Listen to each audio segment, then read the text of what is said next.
Hey guys, it is Monday, September 26th at about 7:40. As I mentioned in my previous video, I'm going to try to be intentional about recording more videos. So I have some stuff on my mind, so I decided to do a video about it. Um, I have been talking a lot in classes at Chico State and Butte College this last couple of weeks, and I know I've mentioned this before in my videos, but I always feel so honored and privileged and super humbled to be able to share my story, to be able to have a platform to talk about things and to encourage people to think critically about gender identity, sex, um, privilege, and all sorts of stuff, and ultimately to ask people to examine their own sense of humanity, and that I think that there's a lot of ways that the trans experience can um, encourage other people to be more thoughtful, conscious human beings. So to be able to be given a platform to do that is just remarkable, and I'm very appreciative of it. One of the classrooms that I spoke in last week, I think it was last week, their professor had been sending me snippets of. Probably shouldn't share this actually, because some of them might be watching this YouTube video. Um, so I've been able to get some feedback about some of the experiences, and I have spoken in 6 or 7 classes in the last couple of weeks. So uh, there's just been a lot of opportunity. But the point of this video is actually to talk about my own privilege, and that part of when I am speaking and talking, and I think in just in general life, um, and I know that there's a lot of trans people who experience this, either maybe obtaining privilege that you didn't have before if you're a trans man, or maybe losing privilege that you had before if you're a trans woman. But I think that there's privilege pre and post transition both. And it's the privilege that is occupied within the community that doesn't have anything to do with any privilege you did or didn't hold prior to your transition. And so I want to talk about that because I want to fully acknowledge and sort of process a little bit that I personally, as a uh, tall trans man who has access to education and support and love from family and supportive friends and um, you know, the the physicality of my body and a lot of different things that all of those things are privileges, and so specifically as a person who is perceived to be white, so uh, privilege a lot of times is perception. So I'm perceived to be a straight white man, and I therefore have privileges that a lot of other folks who are trans don't have. Um, I'm tall, and although I didn't do anything around that, that's just the way that it happened to work out for me. Um, I think that that also makes my experience different. And so this is sort of been something that I've been aware of and I've been kind of working on for many months. Um, and I think it's unfortunate, but one of the ways that I became most clear about my privilege is in comparison or contrast of somebody who has maybe less privilege.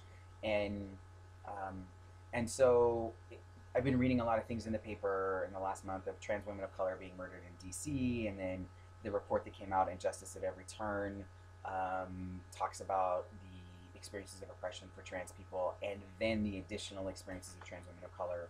And when I'm speaking to classes, and I hear cisgender privileged language like I would have never known you were trans, or you pass so well, and I really dislike the term passing for a lot of different reasons. But um, I do think that my experience would be really different if I didn't have financial resources to medically transition, if I didn't have family who loved and supported me, if I wasn't tall, if my body didn't physically transition well, if um, there's all these things, and so all of those things lead me to having a really positive experience with being trans for the most part. So when I go into a classroom and I make jokes and I make people laugh and I talk about things and I share stories And sure, embedded in all that maybe is sadness and difficulty and struggle, because there is sadness, difficulty, and struggle in transition. It's hard.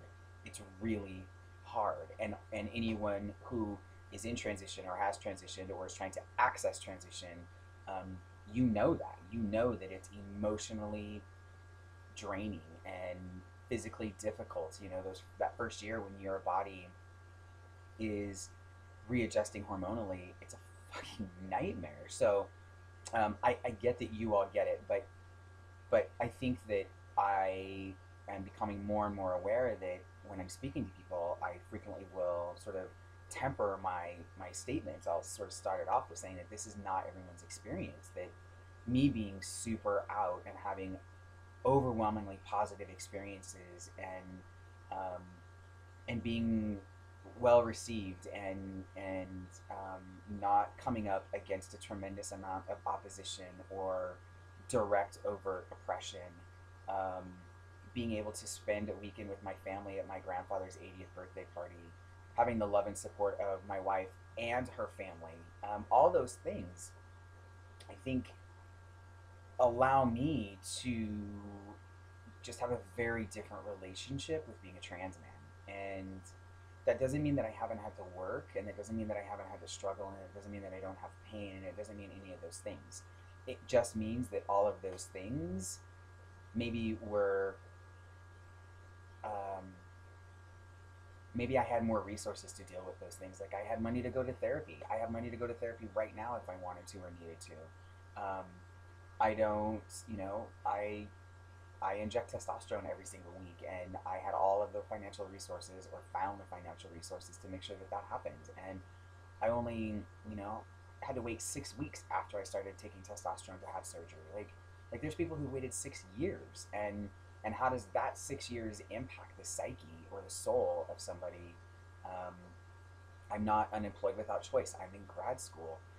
I mean, there's just a lot of stuff, and I'm not making this video as a like woohoo, look at me. It's actually direct opposite of saying, like, I don't live in some world where I think that my experience is everyone's experience, and I don't think that I have had a tougher time than anybody else. Like, yes, I've had tough times.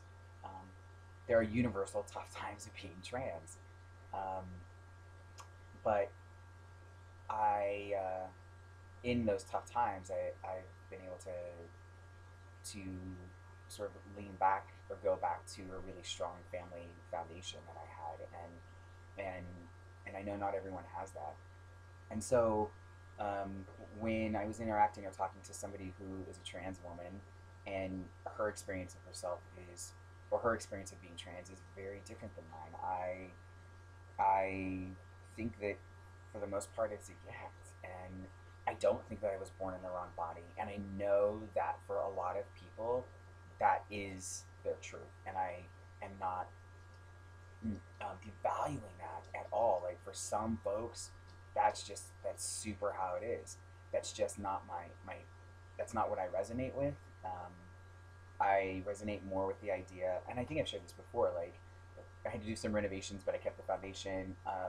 And I think that as I sort of evolve in this transition, which is the point of me continuing to post videos, is that this is no longer about um, facial hair, or how many years, months, or whatever I've been on testosterone. Like this is the next level. This is the next level of like, I'm in my 4th year of transition. Like all of that stuff is done. Like I don't. Um, my body has physically transitioned, and so now I have to figure out how to like be a 35-year-old man, or you know, all of that stuff that I was talking about, the social, emotional, spiritual transition that is after the first couple of years. So um, I got sidetracked. So I trans woman. Um, so I don't think that I was born in the wrong body, and I probably would if my body was different, and or if I had different experiences with it. And so um, it's an interesting thing to know that as a trans person, I am less privileged than non-trans people, but to be a trans person with a tremendous amount of privilege within the community, I find to be an interesting um, thing to navigate. interesting thing to, it's an interesting line to walk. And that when I'm speaking to people, I don't try because you either do or you don't. I either do or I don't try. Um, I remember to acknowledge that my experience is not everyone's experience, that um, and that that's important.